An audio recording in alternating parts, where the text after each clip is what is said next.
All right, ladies and gentlemen, welcome back to the channel. I am your Ice Dragon Rayron VR, and today we're going to do a little bit more of a deep dive going into the NMRA organization, the National Model Railroad Association, on National Model Railroad Month for November 2023.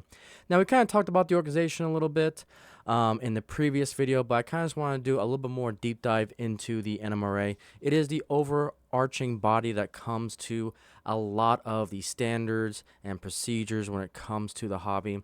Definitely one of the more unique things about the hobby that we have a body that we can go to, we can elect representatives to make these type of decisions when it comes to standards, education, special interests, and kind of a lot of the business side of the hobby.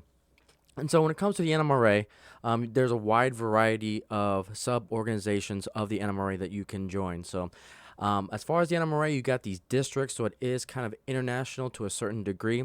You got the Pacific District, the Atlantic District, and then here in Northern America, we've got the Canadian District, Western, Central, and Eastern districts.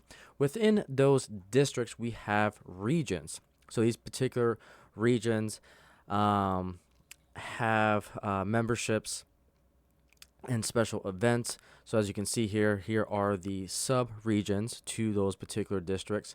So again, as I was talking about last time, I'm in the Lone Star region with District 8 when it comes to Texas. But again, you can see all the particular regions here.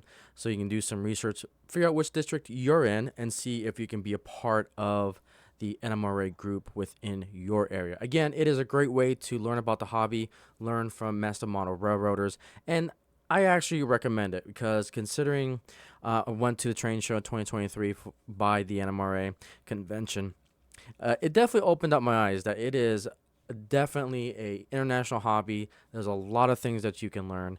And that's kind of why I really want to dedicate one video of the 30 to the NMRA. You can't really talk about model railroading without the NMRA. And again, the big thing that I really want to highlight is the standards. Again, this is probably really critical for the hobby because, again, it prevents it's checks and balances between the customer, the manufacturer, and the distributors. It gives us kind of the ROEs or the rules of engagement to how companies should make their standards and should follow by this because this is what the customers expect. And so, as you can see here, there's a whole bunch of standards. I'm just going to go kind of into the general ones. So again, we kind of got like command and control, the standards for DCC. And again, it really prevents one particular company of trying to monopolize the entire hobby. And then you can look at these particular references and see, we'll see if we can find one here. But again, let's do standards recommendation practices.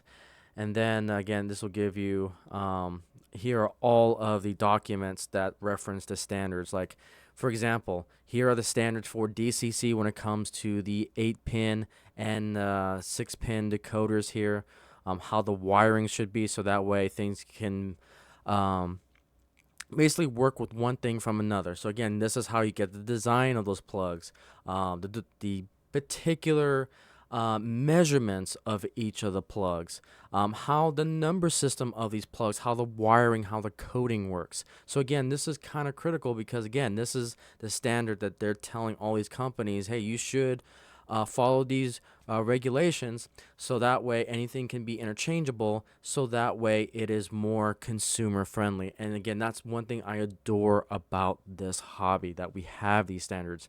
It just makes it easy. And look at this, we've even got standards for how the wiring should go for each type of pin, and then so forth. But some other examples, let's see, let's just pick one at random here. So we've got DCC power interface. So, we just go through here, some of the terminologies, how the signaling works. We get the signals. Again, it gets a lot more technical. See how command station works. It's really good because again, if you want to get into the manufacturing and the business side of the hobby, look through these regulations because this is what everyone else is following. And if you want a happy customer, it's always a good thing to reference these documents so that way the NMRA has already done it for you, so just make it easy on yourself. And yeah, these are all coding for each type of manufacturers, which is pretty cool. Kind of like an identification system.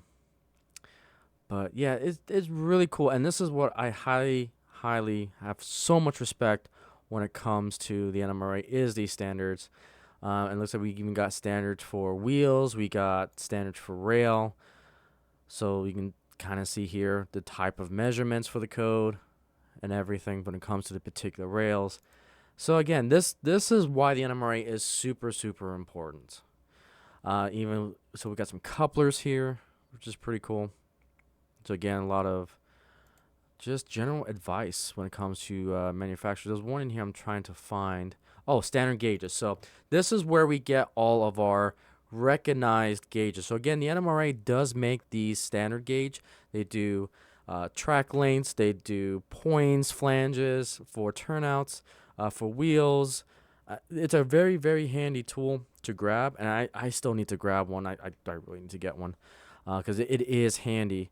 And then you can see kind of the standards when it comes to turnouts, when it comes to checking gauges. And then I want to scroll down here. I know those kind of a scale here. Give me 1 second. We'll find it. So we got track work, car weight. No, I think it's up here a little bit. Proto scales, standard scales. Let's go here real quick. Yep, here we go. This is the one I wanted to find. So if you want to find the document of, okay, what truly are all the scales out there when it comes to model railroading, the NMRA has you covered. So look at this. There's even a lot more scales than even I covered on the scales video for this series. So here are all of the official recognized scales from the NMRA. Again, you can make your own, but again, just note that you do have these preset ones that the NMRA has officially recognized. Now, one scale I wish they would recognize, but again, I know it'd be kind of hard to get these exact proportions, track gauges, and so forth. I wish we can have L scale. Like, I know we got some LS here, but L scale meaning, or L gauge meaning, Lego scale. Now, I know that's going to be a lot of talks when it comes to that, but I wish we can see it. It's a growing part of the hobby. We see a whole bunch of layouts and a whole bunch of train shows that incorporate Legos within the model railroading community, and it's definitely blown up, getting the newcomers into it, and even the older generations are having fun with it as well, bringing families in and seeing all the Lego buildings and Lego characters, the pop culture references, and it's becoming a culture point in model railroading. But you can see here are all of your scales. So again, definitely this is where the NMRA, I think, shines when it comes to the standards. But again, you've also got conventions. Again, they just had the National Train Show, and the next one coming up. And let me go ahead and bring these up. So next year it's going to be at Long Beach, California. And then the year after that's going to be in Michigan, which this one I think we're going to try to go to. We're going to try to go that one. And then here are some of the past events. Santa Clara was a virtual. It was in St. Louis. It was in Salt Lake, Kansas, Orlando, Indianapolis, Portland, Cleveland. And you can just kind of see, it is a traveling show. So from my understanding, it goes to a different regional to host these particular train shows, so they can do it however they seem necessary. But it was a great experience. Again, I've got 5 episodes dedicated to the one that was here in Grapevine, Texas, and had a great time.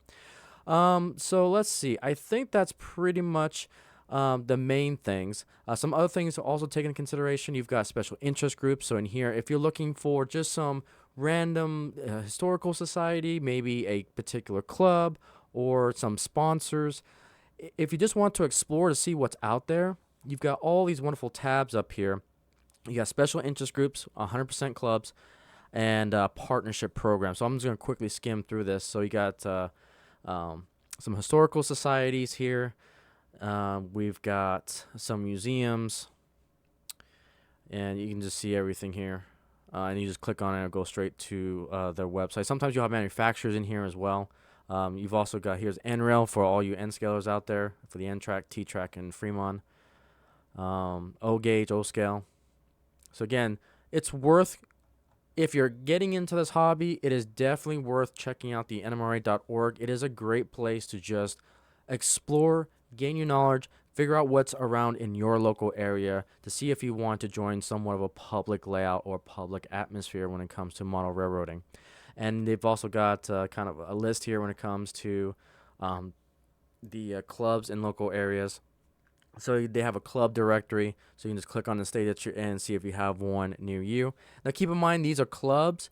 These are typically not other organizations, model railroad associations that are 501c3. So just keep that in mind. You may just continue to have to search outside of the NMRA to find those. So we got the partnership program. So again, you'll find a lot of manufacturers here. So if you can't find a website for a particular manufacturer you want to find, come here because you may actually find the particular company. Especially, there's a lot of startup companies as well that's being partnered with the NMRA just to get advertising out. So again, here's Micromart, Mini Prints, Modelers Decals and Prints, Motrac, MRC.